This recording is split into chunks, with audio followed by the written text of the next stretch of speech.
ॐ रत्नाकराधौतपदां हिमालयकिरीटिनीं ब्रह्मराजर्षिरत्नाढ्यां वन्दे भारतमातरम्.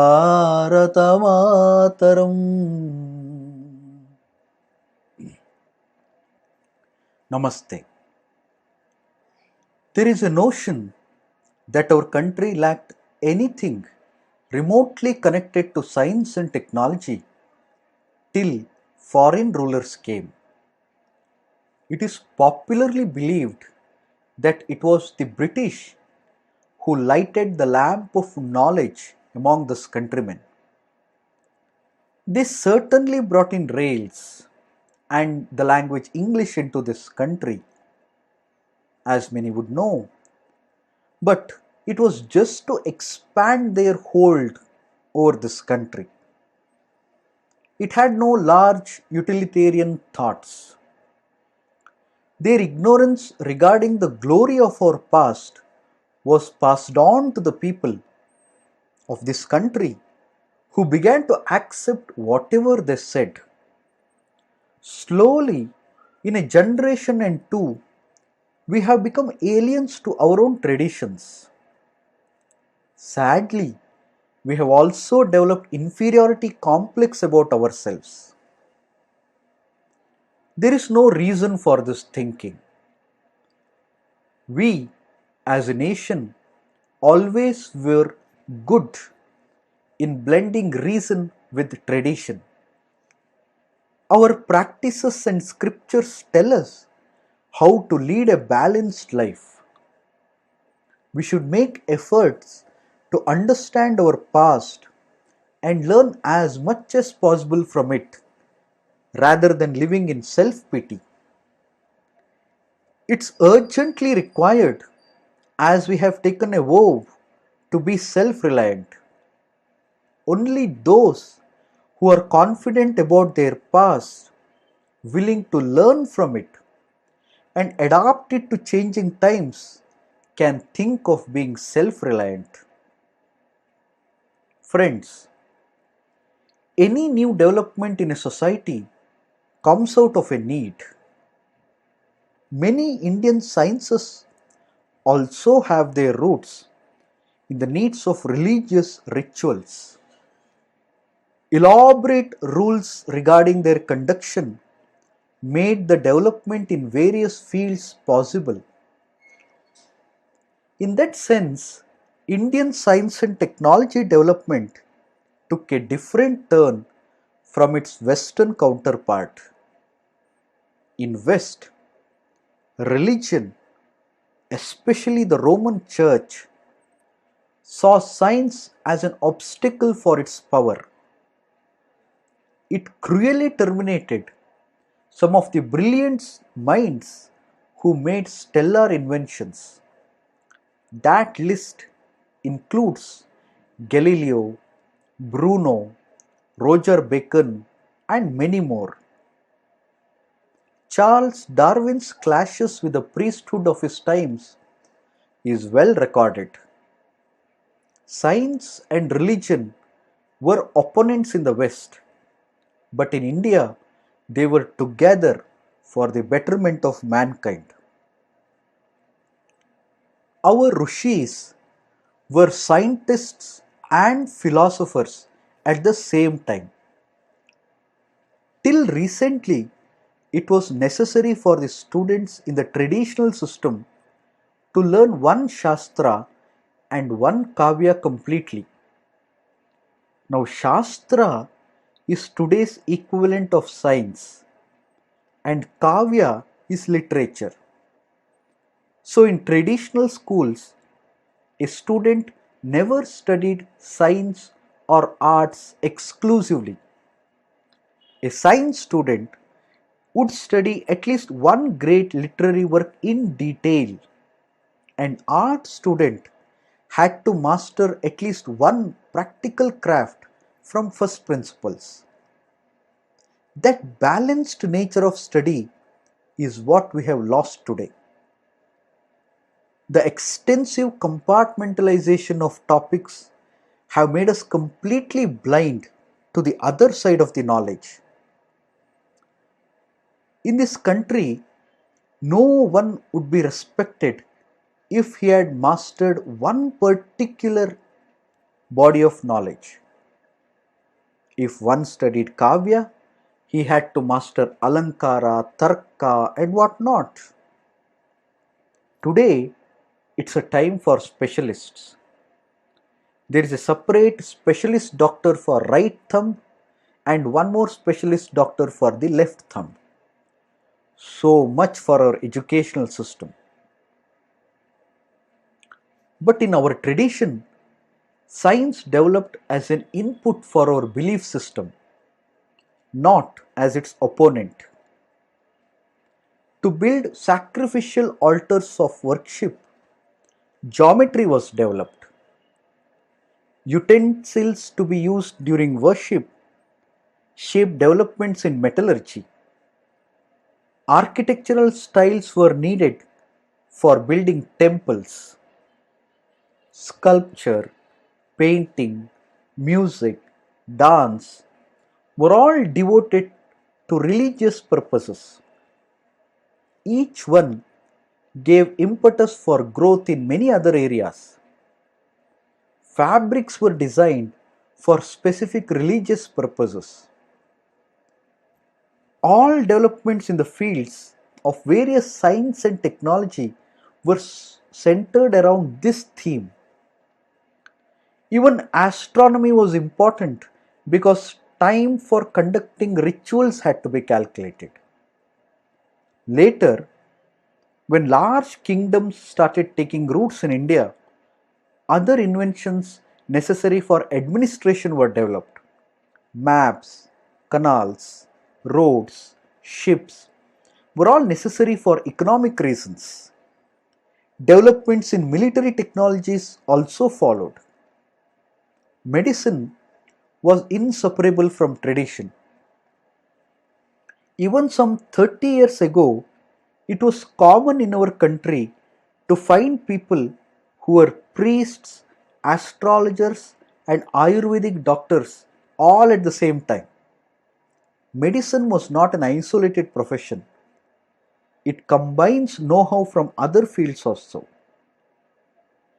If you take a text like Ramayana, there is a long list of skilled craftsmen who had mastered their arts in those times. So, for all those people who say that multi storied building or modern construction techniques in roads and bridges were not known to ancient Indians, they have to just randomly flip through certain pages in Ramayana. They'll be enlightened to know how technically Indians of those times were superior. Many commentators say Indian society faltered by not separating the operational areas. They say in West, alchemy separated from metallurgy, astrology from astronomy, black magic from medicine, and therefore science progressed. They complain that in India they stayed together and therefore science did not grow independently. I think it's an important point and we should discuss this. Science without religion is lame. Religion without science is blind, famously said Albert Einstein. It's very true. Science and religion has to go hand in hand. Both have to eat the fruit, but they can't do that alone. The lame man has to carry the blind man to get to the fruit so that both can eat it. Left to themselves, they will make their lives individually difficult. Together, they can make one another complete. This poetic line by Einstein is almost like a prophetic line from Vedas. It's so profound and yet so simple, forcing us to think more. See what that great man says. Science without religion is lame. So says a great scientist. Why does science need religion? To move ahead. Otherwise, it sticks to a place. This may look confusing. Doesn't science imply moving ahead? In itself, science means progress. Why does it need religion to move forward? Friends, remember, science moves ahead, yes, but it does not have a direction. It's a mad rush for new progress, like the one we are seeing today. No one knows why these inventions are made. Is it for good or bad? Scientists are working in labs and coming out with new things. Some are good, but sometimes they also end up creating things which are problematic, like the new pandemic, maybe. So, science requires a purpose not defined simply by business or purely by economic interests. It should be derived by benefit which will help the mankind. That purpose of universal goodness can be given only by spirituality, and therefore science needs religion. Similarly, the second part of Einstein's statement, religion without science is blind. Western religions suffered from this precise problem. They rejected science and propagated the superiority of their beliefs. That resulted in the emergence of a group who revolted against religion. Religion could never comprehend science, and even today there are frequent clashes there in this regard. It also cautions us to be open minded regarding religion. There is an attempt in present times to link everything to the past. That too is dangerous. We should remember that any text cannot have all the answers for all our questions. Yes, there is enough material in our traditional texts, but that does not mean they cover everything under the sun. The limitations also have to be acknowledged. Science and spirituality are nothing but two sides of the same coin. One studies atom, other studies Atman. In Bhagavad Gita, there are two paths to salvation, the ultimate destination of souls. They are Karma Yoga and Jnana Yoga. One is the path of scientists, the other is of spiritualists. They both reach the same goal, but in different paths. Both are interested in doing good for people in general. Therefore, they need to walk together. Indian society has learned this lesson effortlessly. Many may ask why certain practices should be followed without questioning. True, questioning is good, but unfortunately, in our case, people are ready to question, but they don't have the patience to listen or find the answers. And the sorry state is, very few, if any, can answer these questions effectively also. A generation before ours are worst hit. They came at a time when India became independent. The people who ruled this country at that time wrongly emphasized on Western education alone in the name of developing scientific temper. Therefore, our previous generation lost complete touch with our past. At least our generation is getting back to its roots, primarily using technology. Today, almost all our texts, traditional ones, along with the detailed commentaries, are available online for anyone interested in the language of their choice. Friends, Indian society today is at a crucial juncture. It is rediscovering its past, it's learning from its history. People in general in this country have been rooted in our culture.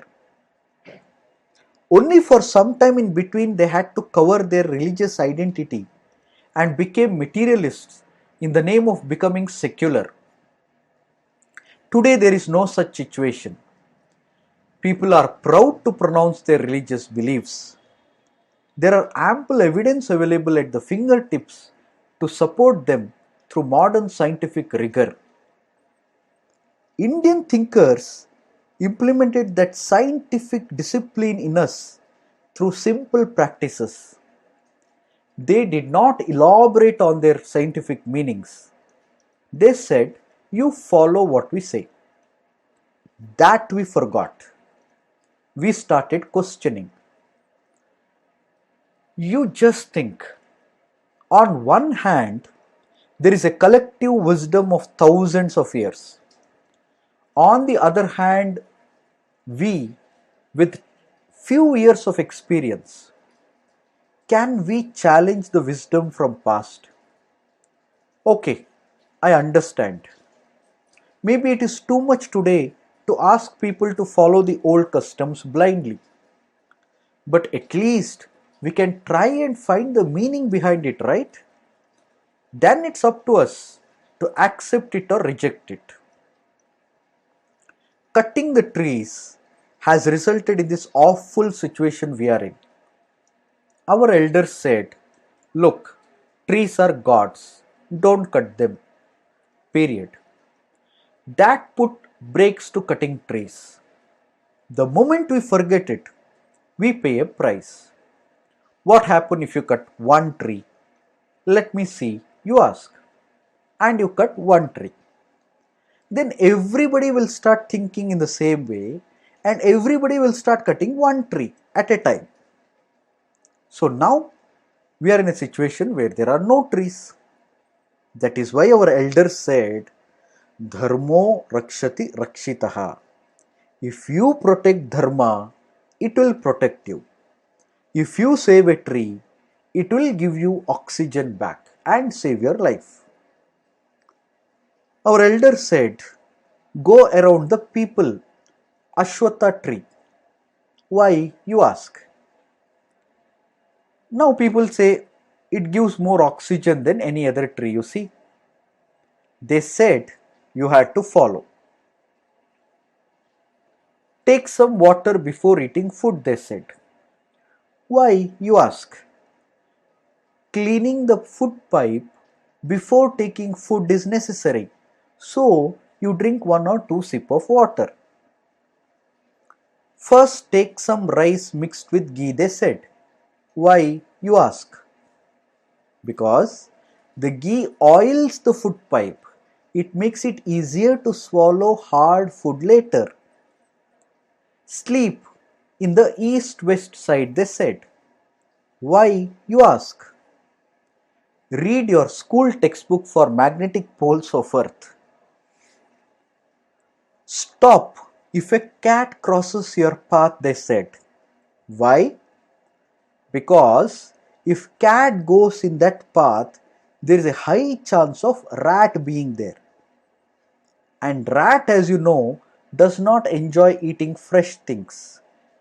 They are more attracted to dirt. So there is a chance of something nasty lying out there. So wait for a moment and then proceed.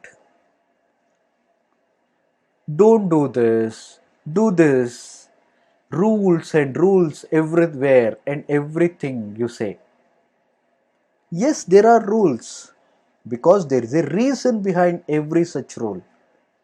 Without understanding the reason, it is not very much responsible on anyone's part to reject it. follow what they have said. Even without understanding, it will be useful. I understand it may not be fulfilling, but at least try to know the rationale behind everyday practices.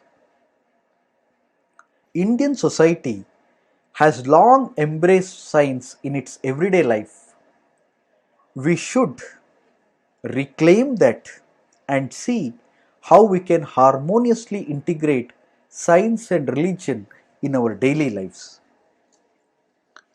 ॐ प्रकृतिः पञ्चभूतानि ग्रहालोकास्वरास्तथा दिशः कालाश्च सर्वेषां सदा कुर्वतु मङ्गलम्.